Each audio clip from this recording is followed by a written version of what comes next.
breaking down the numbers, a preview of the Predators game, and much more on this episode of Locked On Anaheim Ducks.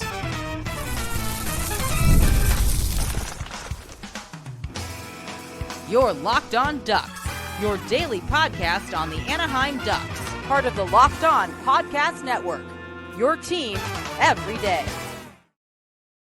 Hello, welcome everydayers. Thanks for making Locked On Anaheim Ducks your first listen every day, part of the Locked On Podcast Network, your team every day. I'm Kyle Carr. I'm a lifelong Anaheim Ducks fan, and I've spent multiple years covering collegiate sports, including college hockey. And I want to let you know that today's episode is brought to you by FanDuel. Right now, new FanDuel customers can get $200 in bonus bets if your first $5 bet wins. We got a few things to break into today. We're first off going to talk about some numbers that matter, how we got here as a team, the Anaheim Ducks, that is. And then we're going to look into the Predators and kind of what to expect as they enter the Honda Center tomorrow. And then breaking down what the Ducks need to do for success moving on in the next few games. A little bit of recap on what we've been talking about all week. So first off, to look at where you're going, you got to look at where you've been. And to really break down and visualize in your head, to really see how the Ducks got to where they are right now in the season, I'm going to give you some statistics and numbers that kind of paint the picture of the overall season for the team. So bear with me. It's kind of a lot of numbers, but I think this is what, for me, helps me see just kind of how the team ended up in this weird, funky, in the race, not in the race spot of what has been the 24-25 season. So the first thing I want to go into is, I've been talking about it a lot, the special teams numbers. So looking at the power plays, first thing I want to talk about is the power play goals. Okay. Power play goals total for the entire season for the Anaheim Ducks. Drum roll, please. 23. There's only been 23 power play goals for the entire season for the team.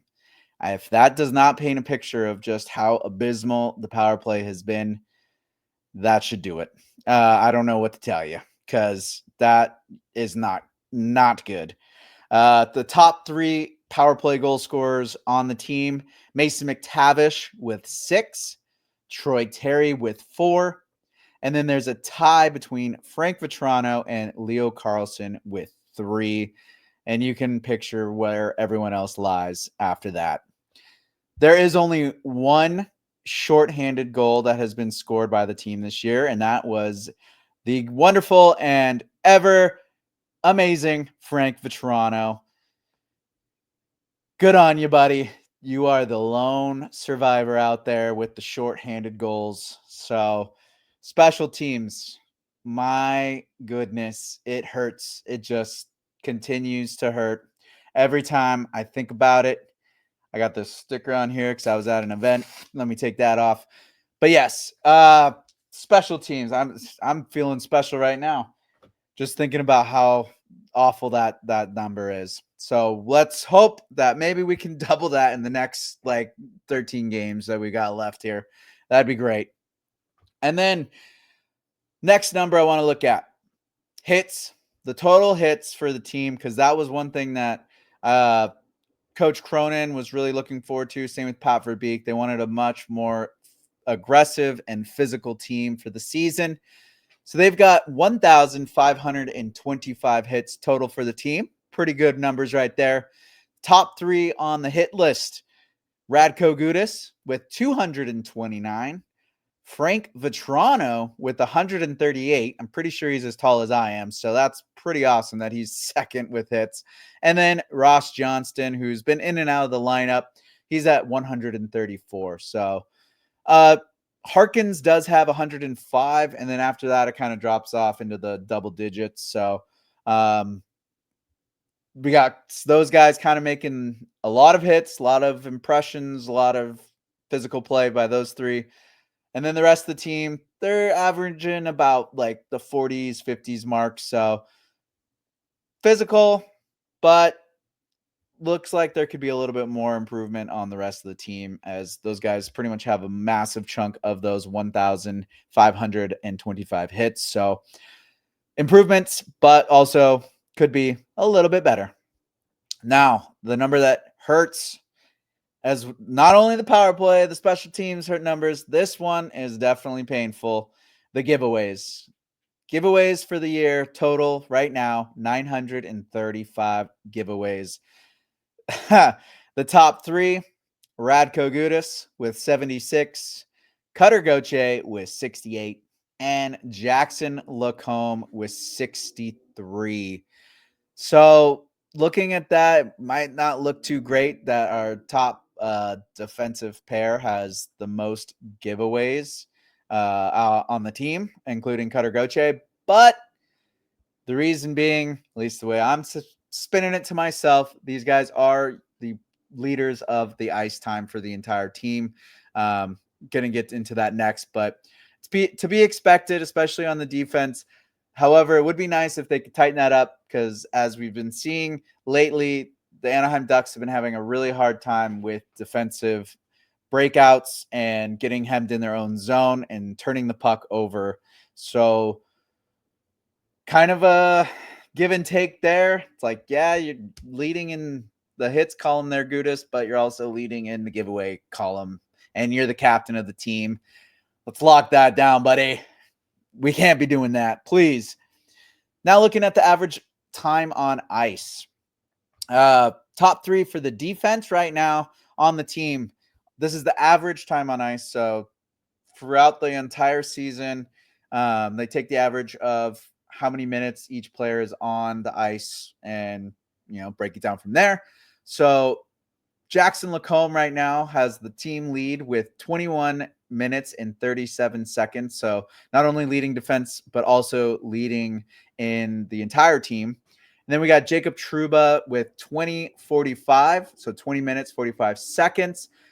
And he is kind of a late return to the team, or late comer to the team this year. So to see that there is a lot of confidence in him when he is on the ice playing defense, he's at 20:45. Then third, Radko Gudas, 19:30. So 19 minutes, 30 seconds. Like I said, more ice time. Obviously, there's going to be a lot more giveaways when you're playing defense and with this younger core. So little give and take.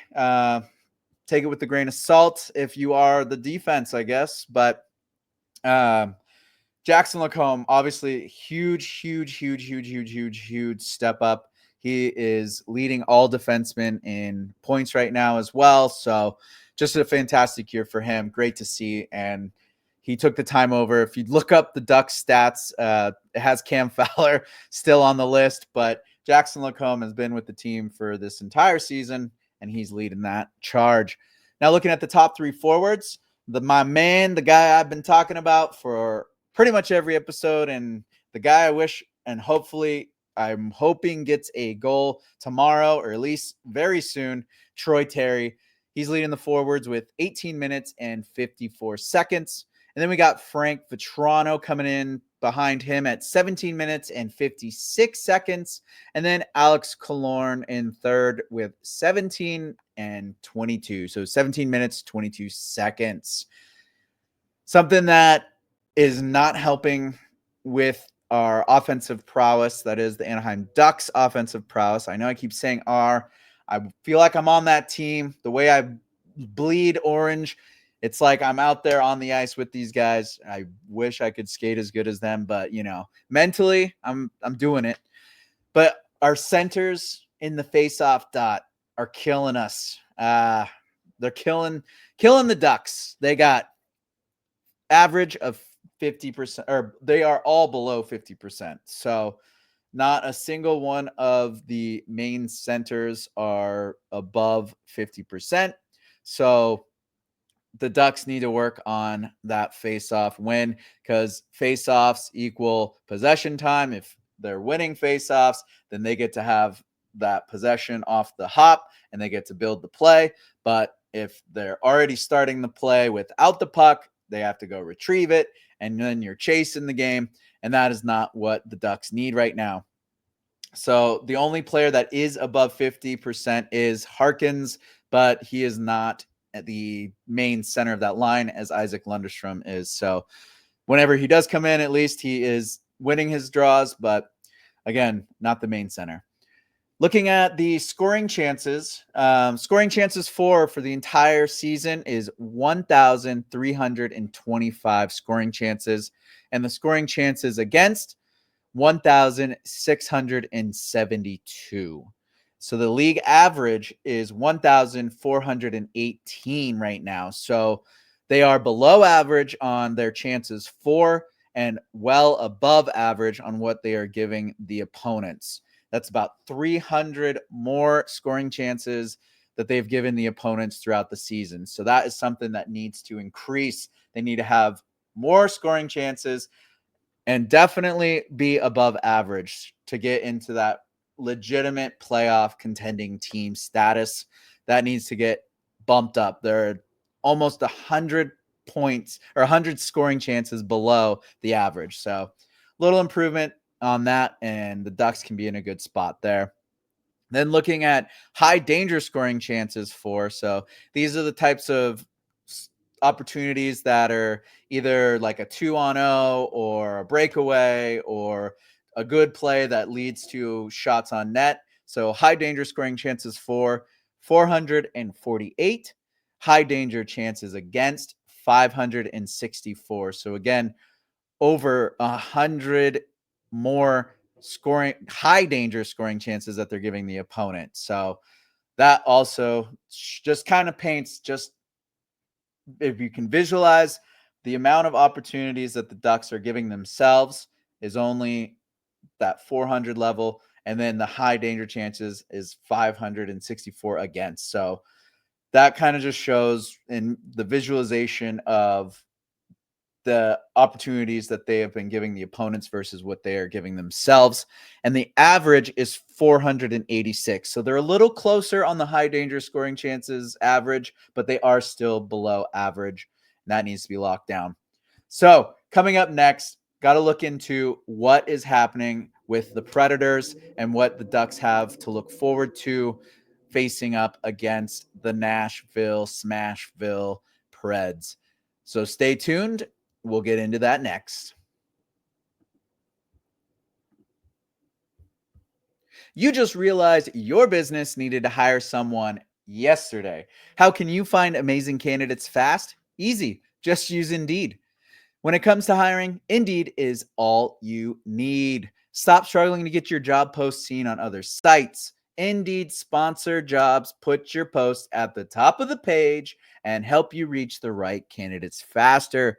I had to hire someone to edit a film for me, and if I were to not use Indeed, I could have hired a paper editor, a photo editor, an editor of music, something that was not what I needed. So I turned to Indeed because Indeed is all you need.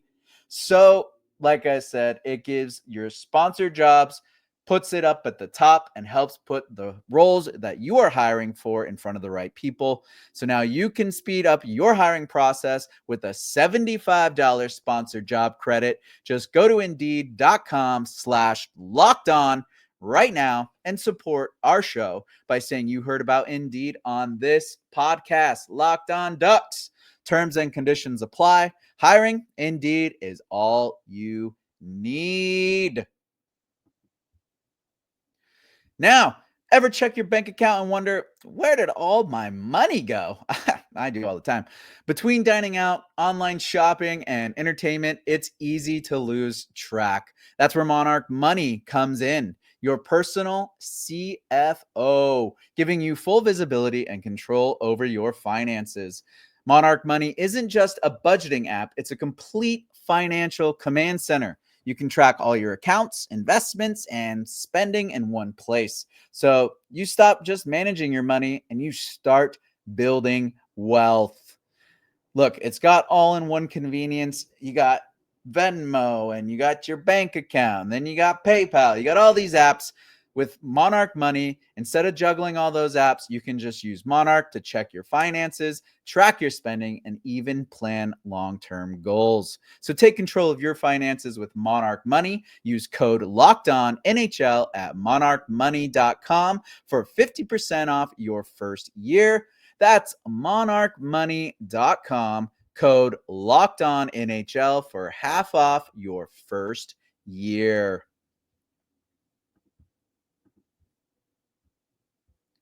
All right, let us get into what is the Nashville Predators and what do the Ducks have to look for Friday against this squad. So, good thing for the Ducks, Nashville is 31st out of 32 teams in the league for goals for with 169. So they are the second lowest scoring team in the entire league. They are 24th in goals against with 211. So they're giving up a lot more goals than they are scoring.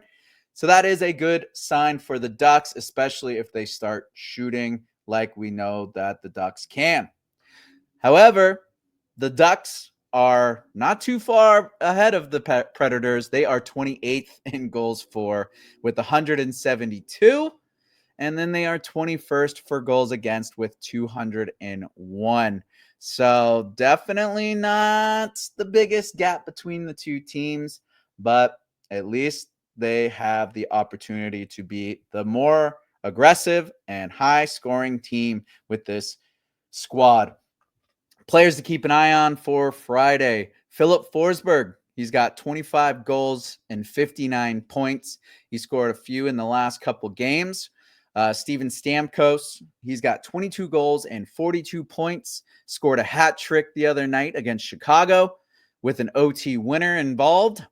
And then we got Jonathan Marchessault, who has 48 points with 29 assists. Little nugget about Stamkos and Marchessault. They were two targets that Verbeek was looking at during the offseason, and unfortunately did not get the trigger pulled for them. Didn't have the sweet enough pot. From my understanding, there were some players that he was not willing to give up as part of the trade, and so they ended up in Nashville. Good thing about this team that the Ducks can use to their advantage, especially like I've been saying, they need to be shooting a lot more and use their speed. But both goalies are sub 900 on their save percentage. So definitely a bright spot there. We know that Dostal and Gibson are both 910, 911 average. So to have these guys, their goalies be below 900 is a good sign for the Ducks. Nashville is sitting at 57 points and 2 spots below the Ducks within the Western Conference, and they have a goal differential of minus 41. So they are giving up a lot of scoring chances or a lot of goals more than they are scoring. So, like I said, some positives for the Ducks looking into Friday that they can take advantage of. The only downfall right now, or the only kind of caution in the wind, oh no, red flag. Predators are on a 4-game win streak right now. Those opponents did include Boston, Chicago, San Jose, and Seattle. So not the strongest competition, but wins are wins, and the team is buzzing. And like I said, Stamkos, he got a hat trick in the game against Chicago. Filip Forsberg's had multi-goal nights. Ryan O'Reilly's been having multi-goal nights. I think Filip Forsberg has scored in all 4 of those games, if I'm not mistaken. So they definitely need to lock down those guys and kill the momentum. Looking at the goals that they did score and kind of the way that they've been playing to have that success, I noticed that, one, they have a very, very aggressive forecheck. And if you watch the St. Louis game, that aggressive type forecheck that St. Louis applied just completely threw the Ducks off and hemmed them in their zone. So Ducks need to be aware that Nashville applies a similar type of forecheck. They clog the neutral zone really well, even when they're trying to break out, and especially looking at how the Ducks use their power play. They need to be very, very, very careful because the neutral zone gets clogged. They turn it over, and then Nashville quickly with numbers will crash that net, and that's usually how they score. Turnover in the neutral zone, crash the net, or a good forecheck, and then they've got at least 3 guys right in the crease, right there, right in front, ready to score. And then they have a guy in the high slot, the place that I keep saying the Ducks need to be in the forwards or the offensive zone. That is what Nashville is doing. They got that guy right there in the high slot ready for any type of rebound or the pass from down low below the net. So those are some keys that Ducks need to look out for. Overall, should be a good game. I have the utmost confidence in the Ducks in coming out with a win. But with the downfall that they've had the last couple of games, let's hope that that is not what's in their head and that they look at the positivity that they've been able to beat some really great teams and they are in their own barn. They can do this. Next, I'm going to talk to you about what the Ducks need to do and the keys to the game of success that I see the Ducks needing for Friday. That is coming up next.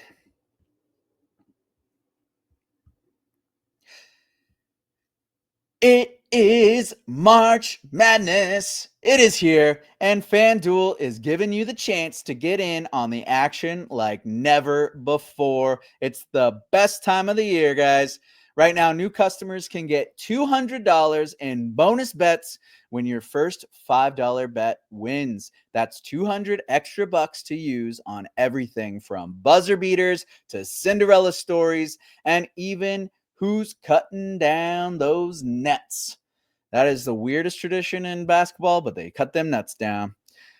So one thing that I like about FanDuel is, especially March Madness time, there are so many games going on, and sometimes you switch to a game, quick way to get caught up to speed. You look at FanDuel, see what parlays are going on, what bets are going on, who's got the comeback or who's predicted. All these things are all on FanDuel, so it helps you get engaged in the game quick, and you can put your money on the line, put it where your mouth is. FanDuel makes it extremely easy, and it's super fast. So visit FanDuel.com and get in on the college hoops action all tournament long. All right, guys, the Ducks. What do they need to do to have some success on Friday? Some of the topics I'm going to be talking about, I have been covering all week. So go back, listen to the old episodes, hear what I had to say about it. But these are what I've been harping on, and it's the key and the drive that the Ducks need to go finish this season off with a bang. The thing that I need tomorrow that the Ducks need to do, or that they need to reinforce, is that Zegras needs to have a shoot first mentality. Come on, Z. We are all looking to you to razzle and dazzle and bring the heat. I really like the way that Zegras has been playing this season, even though he did have the injury and then the suspension of all things. I don't know if you were tuned in when Getzlaf was on when they were playing against Cam Fowler and the St. Louis Blues, but he said it was a complete surprise that he was having to write a suspension for Trevor Zegras, as he is part of player safety. But this guy, love his 200-foot game. I love that he's a playmaker, and he usually is trying to look for that pass first mentality. But for this game, I want to see Zegras shooting. I want the shot first mentality out of Z, because when he's thinking shot, he tends to use his speed more. He tends to be more aggressive on the entries and crash the net. He gets it up there. He has the ability and capability to work through traffic and get good shots on net. And I know he has the hands to place it. And with the way that the Nashville Predators goaltenders have been subpar, he has every opportunity to get a couple points tomorrow. Another thing that needs to stick up or needs to step up is a group of young gentlemen that we are all calling Mac and C's, or the kid line, or whatever other thing that there is. There's like 20 different names for this line, but Mac and C's, that's what I'm sticking with.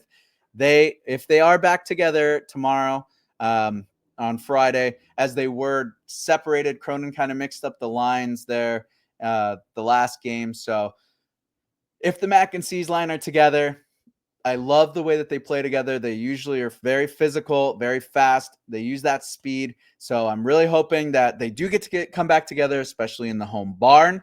And same thing, get the shots on net. Use your speed and get the shots on net. McTee's got that beautiful one-timer. He can rip shots. Gauthier's got hands. Colangelo's the pinball wizard. So there's plenty of opportunities for them to get a couple points tomorrow. Zellweger, my man, we love you, but I don't know what's going on the last couple days. Seems like Owen Zellweger has just been a little frazzled. We've seen him. There's videos of him 20, 30 minutes before warm-ups out there stick handling on the ice, working on his hands, working, putting in all the effort, all the work, all the off-ice stuff.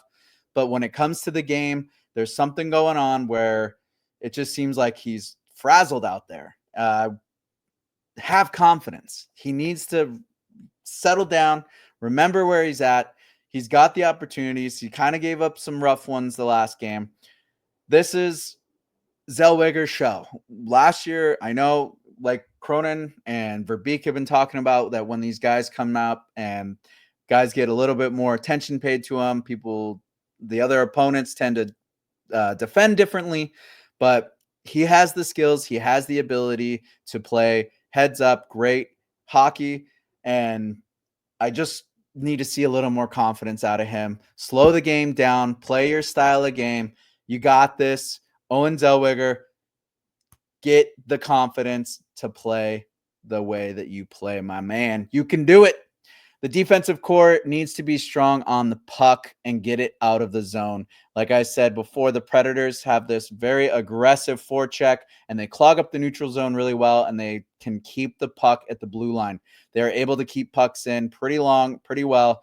So the Ducks, if you've watched the last couple games, they have been struggling once they get hemmed in. They cannot get it out of their own zone. And then on the reverse, they need to tighten up on the blue line as well when they have the offensive zone pressure. Tighten up on the blue zone or on the blue line, cover the walls, make sure the pucks aren't slipping out, and then vice versa, get the pucks out. Use the strength. We don't need to ice it, but we got to get those pucks out. And that entails the quick transitional play with those short 3 to 5 foot passes.